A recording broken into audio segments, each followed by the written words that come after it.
Nene bakampombosho omnyama nazi indaba ze1 KZN TV nifundele uphilano kaCebekhulu kamzimba umntwana uyakhuleka sanibonani. Nazi indaba kwizona ehamba phambili namuhla.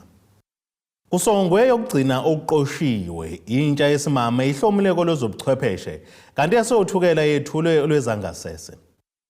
Sanemukele nene bakampombosho omnyama kwindaba zethu ze1 KZN TV. Ingqungquthela yaminyaka yonke enhlangano yabagcini bokuqoshiwe kanye nemiqingo yemininingwane South African Society of Archivists isongwe ngempumelelo Richards Bay enyakathweni likaMthaniya.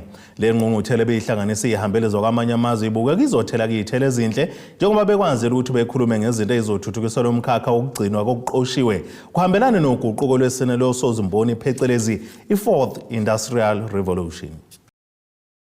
Ivalwe ngegiyeli phezulu ingqungquthela ezithuke ezine yenhlangano South African Society of Archivists ebibanjeleke ePremier Hotel Richards Bay. Inhloso yale ngqungquthela bengokucubungula izindlela kanye namasu okuthuthukisa lo mkhakha wokugcinwa kwamarekhodi uhambelana ke noguquguquko lwesine lwezimboni phecelezi 4th Industrial Revolution. Ungqikithi yakulonyaka ke ibithi digital transformation igcizelela ukugcinwa kwamarekhodi. It is very important for us to know about what the Universal Declaration on Archives is about. It's about us talking to non-archivists to say that we are archives. We have archivists who work in this profession, who are trained to do the job. They are trained to take care of archives.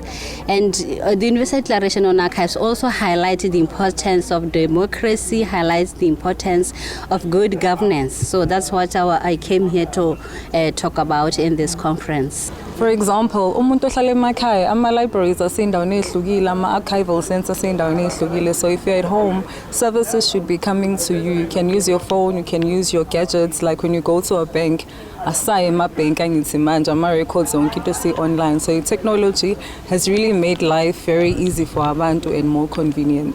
Namaphepha, you don't need to go esitolo uthenga iphepha, nayi phone, nayi app, you download and then you are good to go. So you're saying phezulu in technology so we can move forward kule industry.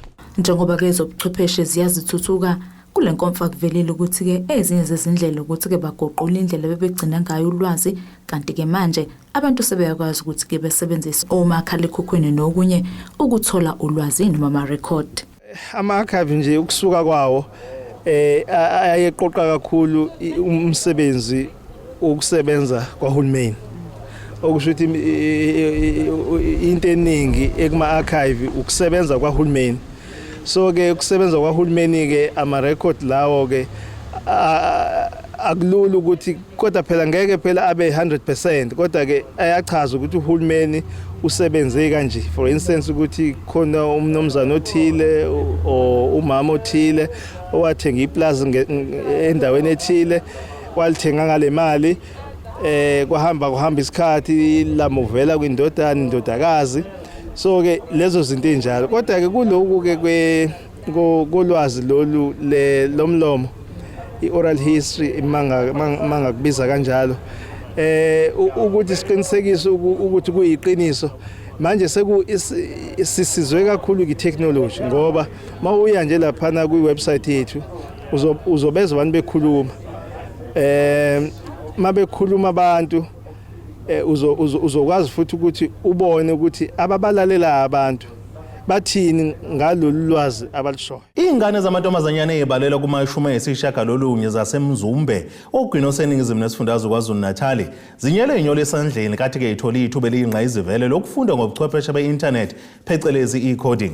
La mantombazanyana aqhamuka kuyizikole ezahlukene ngaphansi kolomasipala afundiswe ngaphansi kohlelo lwabaka-Vodacom olwaziwa ngokuthi Code Girl Child okubhekeleza ukukhangisa kwa-Vodacom uThando Tshali. Uthi lolu hlelo baqala ke ngonyaka ka-2017 kanti selisabalaliswe nasey'ndaweni zasemakhaya. Bathola ithuba eliyingqayizivele abafundi ababalelwa kwi-19 abangaphansi kwendawo yaseMzumbe ogwini oluseningizimu nesifundazwe KwaZulu-Natal. Labafundi bebefundiswa ngobuchwepheshe besimanje manje be-internet phecelezi coding. Njengamanje sinye sezikhulu zakwa-Vodacom okuyisona esosichazela kabanzi ngalolu hlelo obelihlanganisa izingane zamantombazane kuphela zezikole ezahlukene. ngikubingelele kwi1KZN TV ngiphinde ngikwamukele mhlambe nje usivezele ukuthi uma ukhuluma ngecoding ukhuluma ngani ukuchazela nje umbukele ekhaya nanokuthi ke uhlelo lolu lokuthatha izingane nizifundise luqale nini luhamba kanjani. Sanibonani babukeli, igama lami ngoNothando, ngiblondoza ngisebenza kwi-marketing department ka-Vodacom. So basically i-coding siqale ngo-2017, iqale la KZN. We initiated the program from a KZN perspective, and uhlelo lethu, as we all have seen, ukuthi sikhuthaza abantwana ukuthi bafunde ama-STEM programs or maths or lontuzane ama-programs manje or IT na yonke into ngoba sifuna babe future ready, right? Ngoba sifuna ukuthi umntwana mephuma esikoleni akwazi ukuthi ahamba e-university, athathe e-university, mephuma e-university athole umsebenzi. So uVodacom saw a gap. We have something that we call Vodacom e-learning, or we used to call it Vodacom e-school, where we used to go to schools, to different schools. It's something that we've had a program, it's a free program, and sihambe seyikoleni sifike sibone ukuthi okay kunama gap la, and it's underprivileged schools that we go to. So ikole njengoba ubona sisemzumbe elontuzaneni siseyindaweni ezomphakathi, it can be a rural area, iselokishini, but these are the schools that we target, and sifundisa lezi ingane ukuthi zikwazi ukcreate a website from scratch. Njengamanje sinomunye wabafundi abebe yingxenye loluhlelo lokufundiswa ngecoding phecelezi ubuchwepheshe be-internet. Ngikubingelele kwizindaba ze1KZN TV ngikwamukele. Sicela uzisho igama lakho nesibongo, and then mhlawumbe usichazele ukuthi ufundile ngecoding. Omunye umbukele ekhaya noma omunye umntwana ofana nawe mawukhuluma ngecoding ukhuluma ngani? Yebo, igama lami uLondeka Bandile wakanzama ohlala kaQabe uWard 5. Basically kwi-coding besifunda kabanzi nge-internet ukuthi zonke lezi zinto esizenzayo ziphuma kuphi. It was something simple nakhona and very interesting ngokuthi nje for instance ku-WhatsApp si kahle kahle ama-message ahamba kanjani, and then from there safunda nje izinto zokuthi siya-editha kuphuma konke lokho esikubonayo ama-visual, like all the fun stuff ezenzeka kwi-internet. We learned about how to do a website, ukuthi website yenza kanjani. If you want to do a website ungena kwi-visual code and then uyenza ebese futhi we learned about ukuthi izinto meqhamuka ku-internet soyiphumaphi. For yabo nje mhlawumbe umuntu mekusendela i-text uyazi ukuthi iphuma la kusekustorishwe khona, and then i-message eswakuma wakhe iqala kwi-store la store khona ama-message, and then isuka lapho iye kuwena ke. Lo mbiko beniwethule lo Zamando Sicele kwezindaba ze1KZN TV ngisemzumbe. Uyaqhubeka ke nokwakhela abantu baseyindaweni ezisemakhaya amathuba omsebenzi umkhandlu osifunda uthukela enhlaneni kaMthaniya. Lokhu kubonakala njengoba kumeya ke walo masipala inkosi uNtando yenkosi Shabalala ehambeleka izindawo ezakhelele leso sifunda ngaphansi komasipala osilangelele ethula usonkontileko zokwakha izindlu zangasese. Zibalela kuyikhulu elilodwa izokwakhiwa kwahlathi ikhulu eWard 14, ezinye futhi eziyikhulu zona izokwakhiwa kwabantu abamhlophe kuWard 7. Lo msebenzi uzothatha ke izinyanga eziyisithupha ozoqashwa khona abantu bendawo ikakhulukazi abesifazane nabantu abasha. Imeya inkosi uNtando yenkosi Shabalala ethula usonkontileko zokwakhela amawadi amabili kunguWard 7 kanye noWard 11 izindlu zangasese kumasipala inkosi Langalibalele. Njengoba ke size la siqaleke kuWard 11 ekseni besiyothula khona ama-toilet njoba uthukela umsebenzi walo kunikeza abantu ama-toilet ahlanzekile anesithunzi kanye namanzi ahlanzekile. Sasithi ke kubantu bakwaWard 11 ngenxa ukuthi baningi babefaka isicelo ukhansela wakhona ama-toilet sikwazi ukubanikeza wona, sikwazi ukubanikeza u100. Siye sesidlula kwaWard 7 namhlanje kwaWard 7 sinokhansela umvelasa wakhona la kwaWard 7 nakhona inamba yama-toilet efana sizobethulela ama-toilet awu100 nalana ke futhi banikezwe u6 months ukuthi baqede lama projects zoqala kanye. So ke njengoba namhlanje kuJuly nje uqala sifuna ukuthi mawuphela u6 months lama toilet abephelile ndawo zombili. Ngakho siyafisa ke ngathi ukhansela ngaba nesandla ukubelusa uma kuba khona inkinga basheshe basho ukuze mangabe usonkontileka ehluleka sikuterminate umsebenzi wakhe. Undaba ezithi uphinde waveza ukuba lolu hlobo lwehlukile kwezinye bezakhiwa ngaphambilini.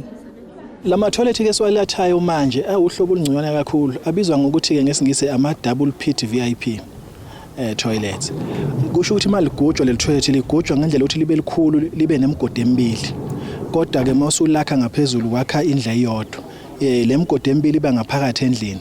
lo munye uzowufakela isithi lo munye ufaka isivalo bazosebenzisa lo wodwa uyothi ungagcwala emva kweminyaka nakhona ngoba liyaphuza ukugcwala bese ke ukhipha isithi yakho uyibuyisele la ingekho ngakhona la khona isivalo uthathe lesivalo uvale ngapha kufakwe iphilisi elizobe libolisa bebe besebenzisa lelinye toilet kusho ukuthi nje na uke wane toilet manje awusophinda ulidinga elinye ngoba sinohlelo ukuthi silethe amaphilisi azobolisa kushintshane kubole ngapha nesasebenzisa ngapha kusho ukuthi nje mawuke wakhandela itoilet sizokwazi ukumuvela phambili singalokho siphinda abantu ababodwa ama toilet umuke walithola sophumile osizini sesiyobheka abanye abazokwazi ukusizakala. Kanti ikhansela lale wadi lidlulisa ukubonga indaba ezitha ngokusheshsha sukumela umphakathi. Bengaqaleki ngoba ngonyaka ofileyo babesipha amanye ama50 bese ukuthi kuloya nyaka futhi omunye babesiliphe elinye ikhulu lawa ama toilet. So ke siyabonga kakhulu siyabona ukuthi umsebenzi uyenzeka uthukela. Okunye futhi engifisa ukudlula kubona. Ngifisa ukubonga futhi kuyindaba ezithe ukuthi ke izolo usonkontileko zolungisela umphakathi wala igcina usiza amanzi beyefikile uyabuya futhi kusasa uzoqedelela umsebenzi ukuze abantu bebe namanzi. Khona manjalo kulomsebenzi kulindele ukuba kuqashwe abantu abangu60 iwadi ngalinye lizohlomula lizokhipha abasebenzi abangu30. Kulowo ma toilet awu100 isamba semali 1.6 million ukwenza lawo ma toilet. Futhi ke amathuba emsebenzi azokhandeka kuzoqashwa abantu abangama30 so ke sishiye sesimethulelo sonkontileka uzokwenza lo msebenzi esithembayo futhi ukuthi uzowenza ngokukhulu ukucophelela nangokusheshsha ngoba sibanikeza 6 months. Thobeka Dladla ezindabeni ze1KZN TV ngisenkosila ngalibalele. Ake siye eToreni beselo sobuye siqhubeke futhi nezinye zeindaba.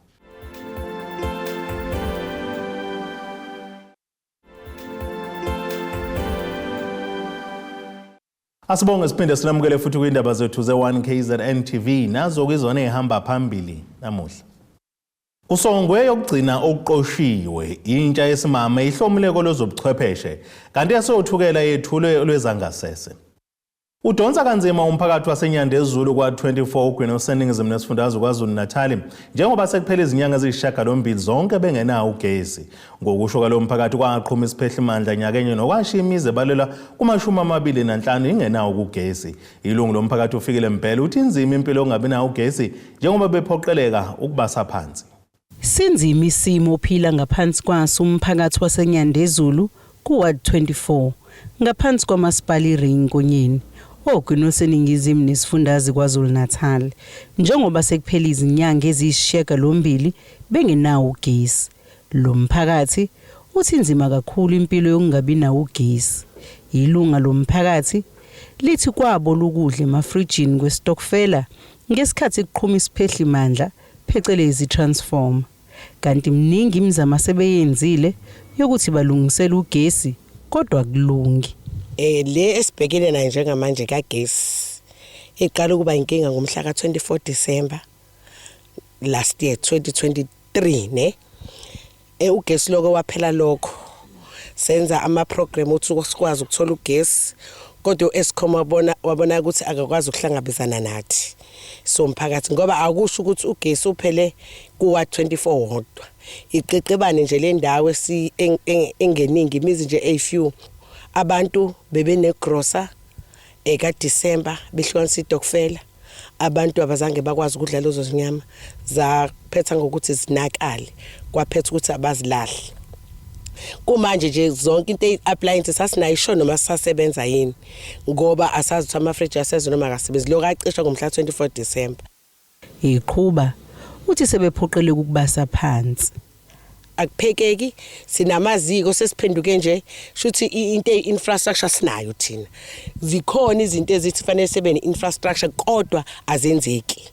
Mangase nginthathe nje manje nginikhombisa igarage la ekhaya sakwazi ukupaka imoto ngoba sekuyikhishi lokubasa phansi ngoba phela thina sathi sizophucuzeka saba nogesi ukuba sasazi ukuthi lo hulumeni nalo Eskom esinawo uzogcina ungasiprovidanga ngezinto esizidinga somphakathi ngabe mhlamba siqeda ngo round avela bokwakha ukuthi sikwazi ukubasa phansi sigcina sesingena emahlathini siyotheza ongeze ukuthi usesehlathini ushawe nyoka ngoba nali ihlathi akulona ihlathi ukuthi isihlathi right kodwa lihlathi ngoba so sifuna ubasa sidle ubese ecela iziphathimandla zilisukumela udaba lwabo. Siyacela uEskom na uhulumeni umasipala uRenkonyeni ukusukumele ubheka izidingo zabantu kungathi ngempela uhulumeni uRenkonyeni umasipala kakhulukazi ngizokugcizelela lapho ngoba sikona uRenkonyeni njengamanje uphume ubheka abantu. Elinye ilunga lomphakathi nalo lichaza ubunzima bokungabi nawo ugesi. Kusukela ngomhla 24 ngo7 ntambama ebusuku kwaqhuma itransformer la shaya izulu kwathi qhuma itransformer kusukela ngaloko zange sibe siphinde sibe kuthola ukukhanya siyatheza siyagobheka sinezibanzi ingane zethu kumanje nje ezinye izilunywa ezinja sithi siyoshasha emzini yabantu ngoba sixakekile sinagesi asinakiwe sisukumile nje besho nje sisade suka la akukho la umnyango esingasawusukume esingawuhambelanga khansela wenani sekuzofela ekutheni khansela liyadlula mhlawumbe singatholanga usizo. Imizamo yokuthola uEskom iphunzile. Lo mbiko benwethulelwe uZamando Sicele wezindaba ze1 KZN TV ngisenyandezulu. Abaculi bomculo wombhaqanga okanye umgxobanyawo bakhala ngokuvalelwa ngaphandle komculo wabo kwimisakazi eyahlukahlukene kuleli kanjalo nasemcimbini yamadilo omculo. Thokozane Hadebe sekunesikhathi eside khona kulomculo nongomunye abahola iqembu leSoul Brothers uthi kubhlungu okwenzekayo ngoba ke kubulala kumsebenzi wabo abaphila ngawo. Sithi mama ngasibongile akuyeke ukuthi mawusukuzile lesuyangiphoxa angithi kunjalo mama ngasibongile akuyeke ukuthi mawusukuzile lesuyangiphoxa. Umculo wombhaqanga ngomunye wemculo yakuleli osuneminyaka ukhona futhi kuthokozelwa ngabaningi kodwa muva nje akusahambi kahle kulomculo. Phambilini ke kwakugcwalwa ke amahholo omphakathi nezinkundla zemidlalo uma ngabe kuzobe kufike labaculi.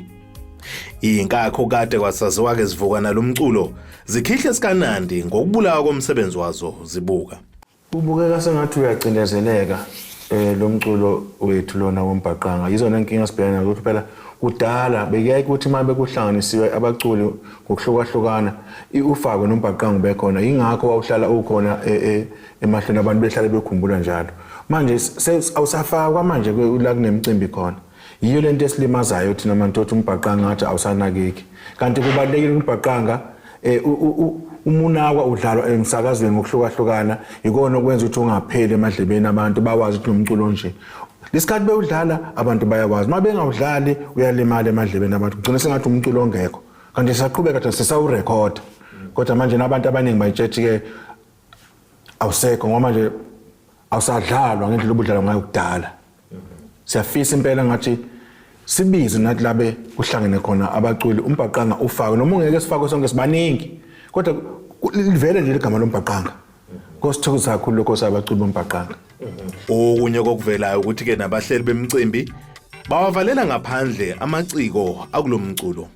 Abahleli bemicimbi bayasikhohlwa abasikhumbuli kodwa njalo makumele uvele wena wombhaqanga fanele uvele kuthiwe wozoveza njalo thina masibizwa njengabantu abazoveza kodwa ke nje ukuya phambili ngibona ukuthi into ezosisiza ukubuyela kuwa wamahholo qalwe phansi kugijinywa amahholo njengoba iSoul Brothers yenza nje. iSoul Brothers ke iyaziwe iqembu elikhulu iSoul Brothers ibhizi ngawo amahholo vele manje siyabona kumele sibukele kuyo ke nathi sibuyele emahholo kuyoqalwa phansi lo mculo omgqobanya ukuthi uqhubeke uye phambili. Konke ke sekuleleke ezandleni zemsakazo ukuba ke iqhubeke udlale lo mculo abahleli bemicimbi bawaqashela amaciko kanye nawo umphakathi ubelwa kulela seningizimu Afrika ukuba uqhubeke weseke lo mculo omgxobanyawo ukuze ungashabalali. Ezindabeni ze1 KZN TV kube kuphilana kaMzimba uyidelelo wafokazana kaCebe khulu ngibika ngise Richards Bay.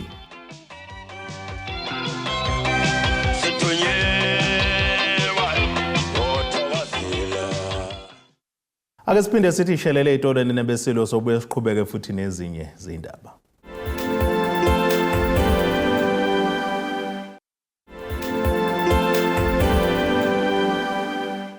Asibonge siphinde sinamukele futhi kwindaba zethu ze1 KZN TV nazo ke zona ehamba phambili namuhla. Usongwe yokugcina okuqoshiwe intsha yesimama ihlomuleko lozobuchwepheshe kanti yasothukela yethulwe lwezangasese. Ake sibheke ezimakethe ukuthi zivalwe iRwanda kuleli limi kanjani.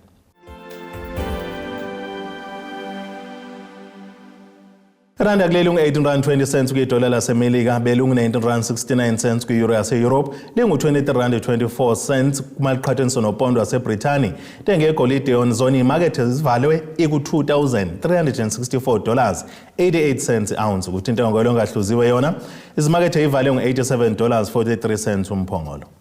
Ake sibheke engosini yezemidlalo. Intsha yaseMtubatuba namaphethelo enyakatho KwaZulu-Natal ithola ithuba eliyingqayizivele lokuzibonakalisa phambi kweyikhulu ebezizohlonza ikhono njengoba beqhubeka umqhudelwano webhola likanobhutshuzwayo. Lo mqhudelwano obizwa nge-Ino Tournament udonseke iy'nsuku ezimbili njengoba waqala ngeviki eledlule kanti ububanjelwe-ke eThuthuka Sport Ground eMtubatuba. Mbukele sikhona la endaweni yaseMtubatuba ku-Ward 19 eJunior ACs Sports Ground nalapho kuqhubeka khona umqhudelwano Ino Tournament ohlelwe uyena uIno khona wakhona la endaweni yaseMtubatuba. Lo mqhudelwano ke wenza izinto eziningi njengoba ulekelele intsha ekutheni ingakwazi ukuzibandakanya nezinto ezibhedayo ezifana nezidakamizwa kodwa ukuzwa kabanzi sokhuluma nawo uIno kuyena umhlelo lo mqhudelwano. Siyazi ukuthi lo mqhudelwano uqale ngeviki eledlule njengoba kulinde ukuthi uphothule osukwini namuhla. Ino awusithatha usibeke esithombeni ngalo mqhudelwano okade uqhubeka khona nosaqhubeka khona endaweni yaseMtubatuba ku-Ward 19. Inhloso yokuhlela imidlalo enjengalena ukulekelela kakhulu abafowethu abasebendaweni zasemakhaya abasebancane abanethalente. So ngawusungula ke ngo-2016 okuwunyaka ka9 ke lona uqhubeka. So tournament number 15 lona since ngoqala ngo-2016. So pusha udlala kabili ngonyaka udlala uJune no September.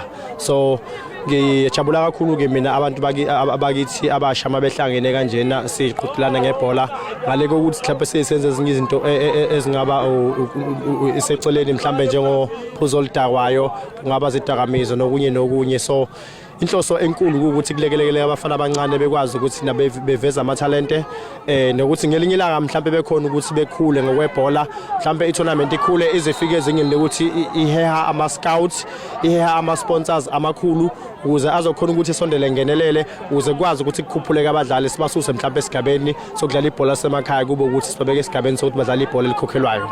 Mhlambe kukhona inhlelo eninazo ekutheni nihehe ama-scouters amaqembu ikakhulukazi ala esifundazweni KwaZulu-Natal afana noMaZulu no-Richards Bay no-Roller AM kanjalo no-Milford ukutheni bakwazi ukuze kulo mqhudelwano bazohlonza ikhono njengoba sazi ukuthi indawo efana nalezi ilapho ikhono lilele khona.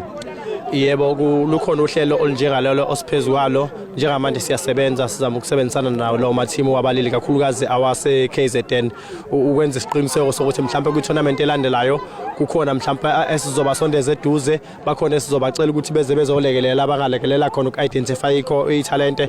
Mawukhuluma nje ngamathimu njengomilford uMilford last week usivakashelile bebekhona abafowethu beMilford bezo-identify imidlalo bebukuthi ihamba ngendlela yini. So ngicabanga ukuthi ngonyaka ozayo kuningi okuzokwenzeka abantu abanjengoMaZulu no-Richards Bay sizama ukuthi sisondele kubona sisebenzisane nabo ukuthi bekwazi ukuthi bezobona abadlali abasebancane esendaweni zasemakhaya.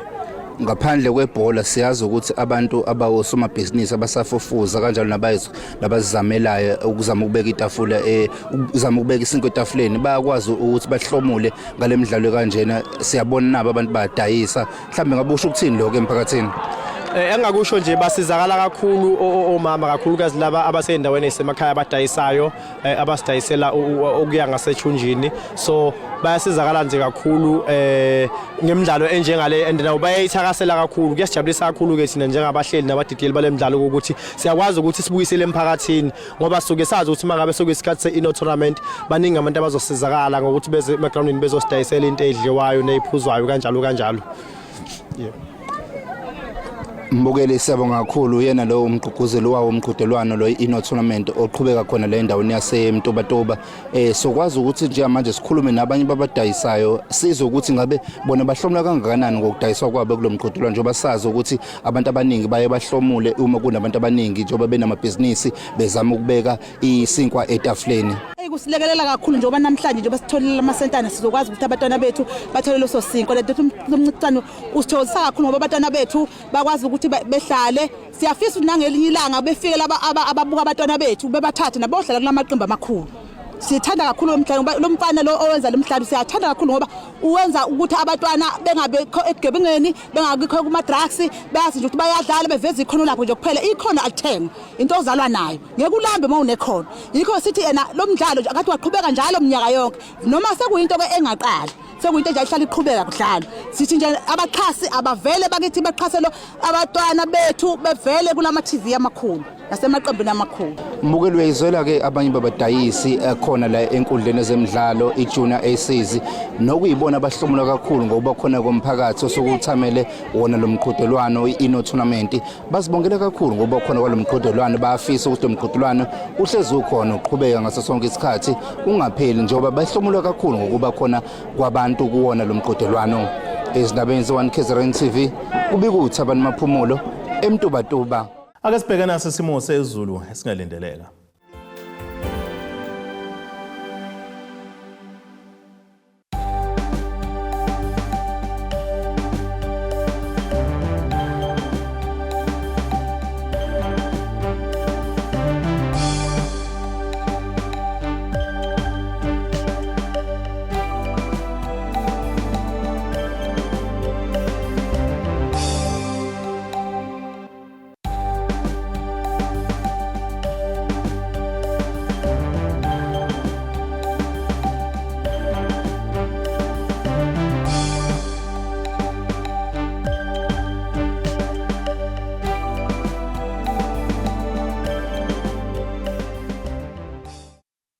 Nina bomlilo othathu oshubuhangwa washisa ikhotha zasedlebe kwaOkoshane esemabedlana kamzimba umntana nethemba lonke nje le indaba sithi khulu. Abethuli bethu bezindaba baxhaswe iThulis Bayview Bridal ungabashayela kulezi zinombolo ezivelile